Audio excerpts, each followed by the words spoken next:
Um, Basically, on my last video, I feel like after I uploaded it and like watched it, I was like, duh, idiot. Like, you should probably like give some like insight, and not just like appear on screen talking about cancer.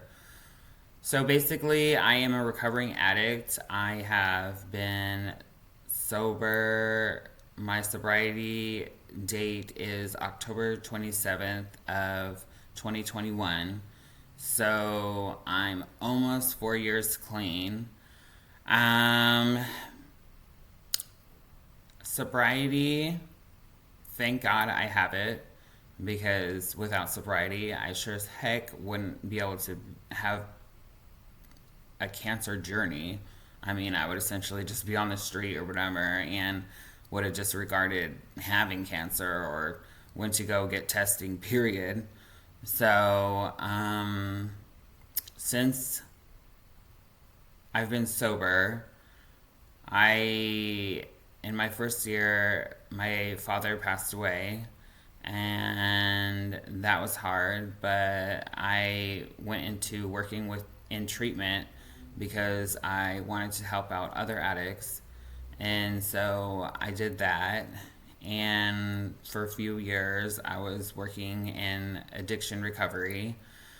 And then when I was working with a homeless organization through the company I was working for at the time, um, I felt a little lump, and I was just like, you know, what the heck? And I remember I asked my roommate at the time, friend, Alicia, and I was like, can't you feel this like right here or whatever? And she was like, it's probably just a cyst, like I guess as transgender women, you can maybe I guess get a cyst from HRT. So I just disregarded it, and I just kept on going on about my life, working all the time, and then I think like a few weeks, maybe a month later, it felt like it was like growing, and I was like, okay, well, I happen to be in the ER on some other stuff of me just being sick or whatever, and I just wanted to get checked out.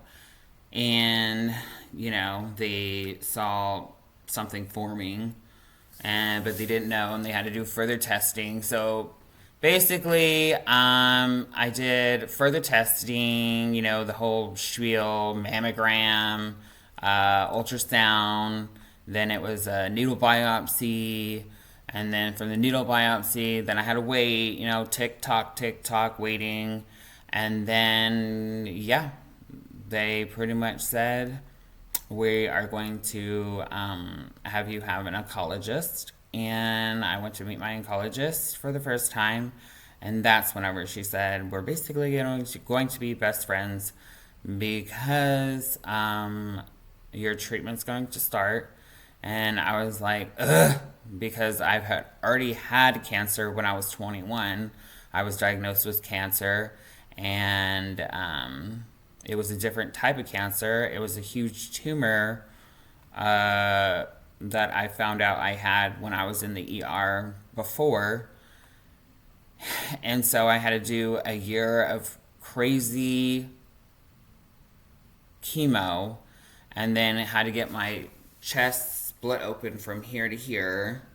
And, that was crazy. I got really skinny. I think I weighed 120 pounds. I couldn't eat anything. And so I guess whenever this cancer happened, I was just like, oh, Lord, it's going to be like that. Well, this cancer journey wasn't like that. Like, because now this is, breast cancer. So then it's like, all this stuff.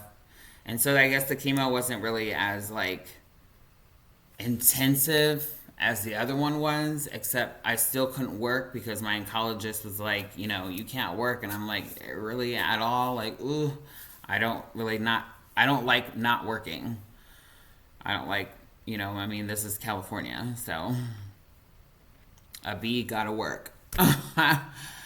um, so yeah. I just wanted to include that just so you have a little backstory. I mean, I've been living as my authentic self, meaning transgender, for like 10 plus years. No problems.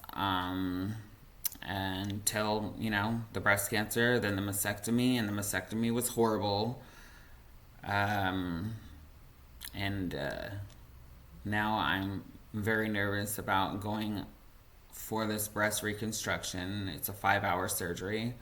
And yeah, whether I have a lot of views on this video or not, it's really not the point. The point is just to tell a perspective from a transgender woman. Hopefully it helps my community. Hopefully it helps other people to just not ignore things that could be something health wise. So get a mammogram all the time, get your checkups, and just always stay informed. So hopefully these videos do help somebody, at least one person. And if not, oh well, it's helping me. Peace out.